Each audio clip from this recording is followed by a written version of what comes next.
Halo anak-anak kelas 3A dan kelas 3B. Minggu ini bertemu lagi dengan pembelajaran tematik. Hari ini Ibu Yuli akan belajar bersama-sama dengan kalian. Temanya untuk minggu ini masih tema 1, yaitu tentang pertumbuhan dan perkembangan makhluk hidup. Untuk minggu ini kita mulai dengan subtema 2, yaitu pertumbuhan dan perkembangan makhluk hidup. Ibu jelaskan bahwa dalam pembelajaran tematik itu, dalam kita belajar ada muatan bahasa Indonesia, ada muatan matematika, ada PPKN, dan ada SPDP.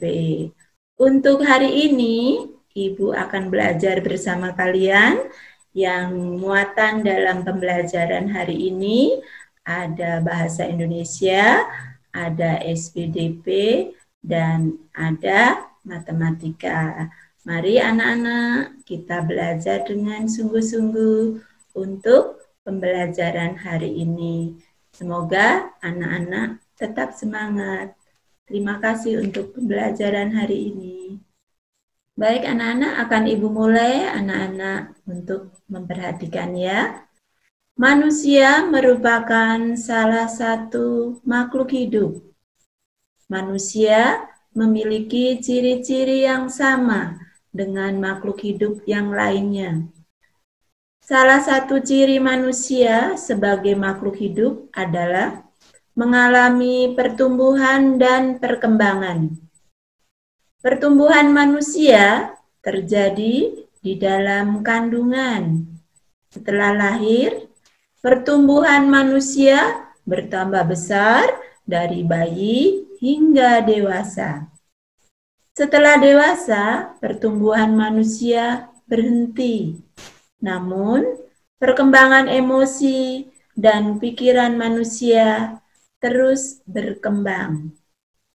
Pertumbuhan dan perkembangan dipengaruhi beberapa faktor. Anak-anakku, hari ini Ibu akan menjelaskan tentang wawancara.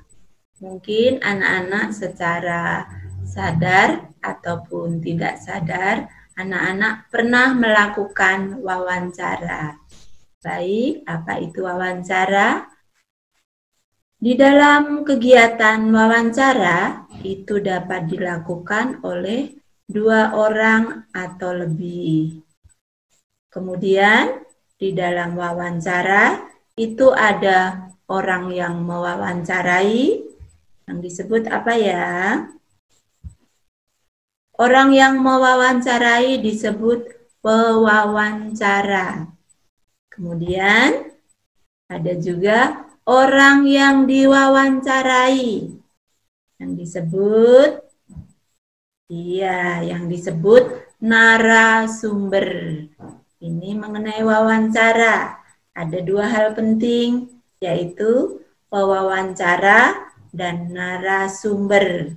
Pewawancara adalah orang yang mewawancarai, yang bertanya.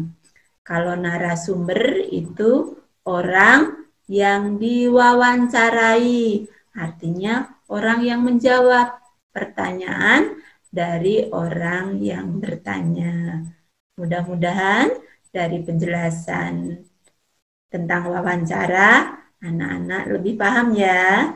Iya, baik. Nanti Ibu lanjutkan pembelajaran berikutnya. Baik anak-anak, Ibu lanjutkan penjelasan mengenai wawancara. Sebelum melakukan wawancara, kita harus membuat daftar pertanyaan dahulu. Mengapa kita harus membuat daftar pertanyaan terlebih dahulu? Apa ya? Tentu saja agar di dalam melakukan wawancara, semuanya dapat berjalan dengan lancar. Dalam melakukan wawancara, itu ada macam-macam kata tanya. Apa saja yang termasuk kata tanya? Ayo, siapa yang tahu? Iya, yang pertama adalah kata tanya apa. Kemudian yang berikut kata tanya kapan. Kemudian kata tanya mengapa. Kemudian kata tanya bagaimana. Kita lihat yang bawah, yaitu kata tanya di mana. Yang berikut kata tanya siapa. Kemudian yang terakhir adalah kata tanya berapa. Mungkin anak-anak bertanya di tulisan yang indah ini ada kata adik Simba. Ini adalah untuk mempermudah kita dalam mengingat kata tanya. Nah, A itu apa? D itu di mana? K itu kapan? C itu siapa? M itu mengapa? B itu berapa? Ba itu bagaimana? Jadi kita ingat kata adik Simba. Ya, ayo kita ulang bersama-sama. Adik Simba, yaitu kata tanya apa, di mana, kapan, siapa, mengapa, berapa, dan bagaimana. Ya, Ibu senang anak-anak sepertinya semakin jelas. Kita lanjut, tetap semangat ya. Baik, di sini Ibu menyiapkan contoh kalimat wawancara. Nah, di sini pewawancara tadi adalah yang bertanya atau yang mewawancarai. Contohnya di sini, selamat pagi Pak, siapa nama Bapak? Narasumber menjawab, selamat pagi, nama saya Bapak Riyadi. Kemudian pewawancara. Sudah berapa lama Bapak bekerja menjadi petugas di kebun binatang? Narasumber menjawab, Bapak bekerja sudah sekitar 15 tahun.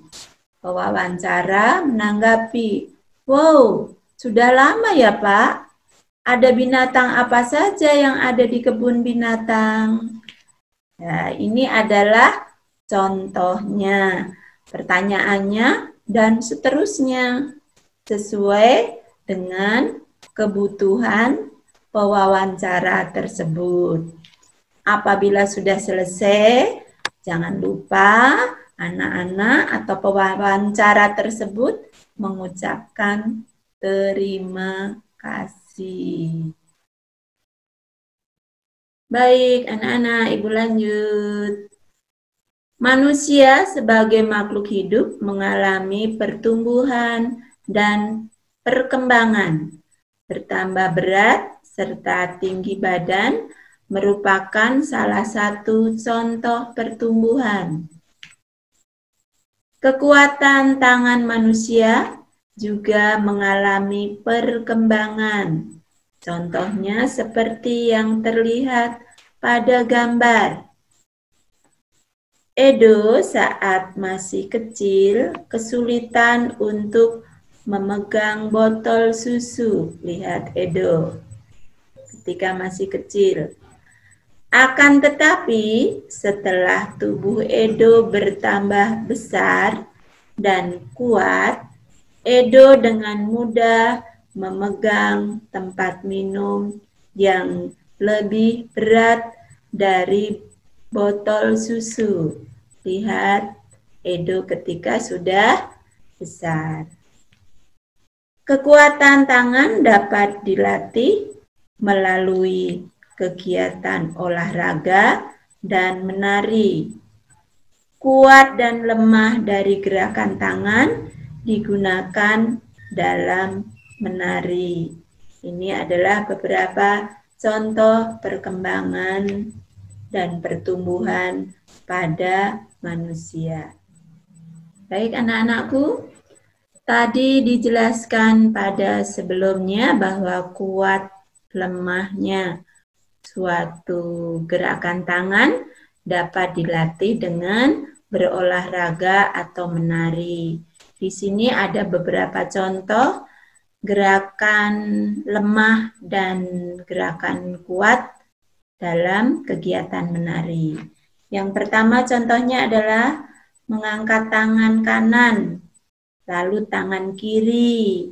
Contohnya ini nih, ada anak cantik sedang mengangkat tangan kanan, gantian tangan kiri. Pasti anak-anak bisa ya melakukan di rumah, yaitu angkat tangan kanan, angkat tangan kiri. Ya, bisa ya. Baik, Ibu lanjut gerakan yang kedua, yaitu gerakan turunkan kedua tangan secara perlahan. Kedua tangan diturunkan sambil menggerakkan jari-jari tangan menirukan air hujan. Lihat, pernah lihat air hujan? Nih gerakannya, anak-anak bisa menirukan, bisa lihat nanti di pembelajaran PowerPoint ini. Gerakan air hujan seperti ini. Pasti seru ya anak-anak melakukan di rumah. Bisa dilakukan bersama adik, bisa dilakukan dengan kakak. Baik ya, Ibu lanjut. Gerakan ketiga, yaitu gerakan rentangkan kedua tangan ke samping. Ini lihat. Ini ke samping. Lalu membengkokkan sehingga membentuk huruf U. Gampang ya? Ya, gerakan ini sepertinya sederhana, tapi bisa melatih kekuatan tangan dan juga menyehatkan tubuh karena otot-otot kita jadi lentur. Lihat ya, ini yang pertama, ini yang kedua. Kemudian gerakan berikutnya, gerakan memutar pergelangan tangan secara perlahan-lahan. Lihat ini, lakukan. Tangannya direntangkan. Kemudian pergelangan tangannya diputar perlahan-lahan. Gampang ya? Seru pasti kalau dilakukan bersama-sama dengan adik atau kakak. Atau mamahnya juga boleh diajak ya. Iya, bisa ya? Baik, Ibu lanjut ya. Gerakan yang kelima. Mengacungkan tangan ke depan dengan kuat, lalu membalikkan kedua telapak tangan dengan arah yang berbeda. Dilihat, jarinya diacungkan, kemudian ini tangannya dibalikkan dengan arah yang berbeda. Dilihat, tangannya diacungkan. Ya, kemudian yang kedua kita balikkan telapak tangan dengan arah yang berbeda. Bisa ya? Bisa. Berikut adalah gerakan yang keenam. Wah, ini sering kita lakukan. Bertepuk tangan. Nggak usah Ibu jelaskan. Bisa ya bertepuk tangan? Ya, bisa? Iya, ternyata bertepuk tangan ini banyak manfaatnya. Bisa melancarkan peredaran darah di telapak tangan kita. Ya, bisa ya? Ya, bisa melakukan? Pasti bisa. Ya, baik. Inilah penjelasan dari Ibu mengenai gerakan lemah dan gerakan kuat pada tangan kita. Sekarang Ibu akan melanjutkan pembelajaran yang telah dijelaskan oleh Ibu Yuli. Diperhatikan ya. Badan kita mengalami pertumbuhan. Kemampuan kita pun mengalami perkembangan. Pada saat kelas 1 dan kelas 2, kalian baru belajar nama dan lambang bilangan sampai bilangan puluhan. Lalu berkembang menjadi bilangan ratusan dan ribuan, bahkan puluhan ribu. Kalian juga sudah belajar penjumlahan dan pengurangan. Nah, sekarang mari kita coba pelajari penjumlahan bilangan ribuan menggunakan teknik menyimpan agar lancar dalam belajar berhitung. Mari kita belajar bersama-sama. Sekarang, Ibu akan menjelaskan penjumlahan bilangan 4 angka dengan teknik menyimpan. Di sini terdapat contoh, yaitu 2156 ditambah 1227. Kita akan selesaikan dengan cara bersusun pendek. Yang pertama, kita tulis bilangan 2156 terlebih dahulu. Lalu, kita tulis di bawahnya bilangan 1227. Lalu kita jumlahkan. 6 tambah 7 berapa ya? Ayo, ada yang tahu tidak 6 tambah 7 berapa? Iya, betul, 13. 13 itu adalah 2 angka. Karena 13 2 angka, maka kita simpan satu angkanya saja, yaitu angka yang paling belakang. Maka yang disimpan adalah 3. Satunya tadi kita simpan di tempat puluhan atau di atas pada soal, seperti ini. Nah, satunya kita taruh di sini, di atas, di depannya ini. Lalu kita hitung. 1 ditambah 5 ditambah 2. Berapa ya? Ya, betul, 8. 8 perlu disimpan tidak? Mengapa 8 tidak perlu disimpan? Karena 8 hanya satu angka. Lalu kita hitung. 1 ditambah 2, berapa ya? 3. 3 perlu disimpan tidak? Tidak juga, karena 3 hanya satu angka. Lalu kita hitung lagi. 2 ditambah 1, berapa ya? Iya, 3. Nah, setelah dapat hasilnya, kita beri titik agar terlihat bentuk ribuannya. Titiknya itu kita berikan, kita hitung dulu angka dari belakang. 3 angka dari belakang. 1, 2, 3. Maka titiknya kita taruh di sini. Sehingga terlihat bentuk ribuannya. Ibu ulang ya, Ibu beritahu sekali lagi.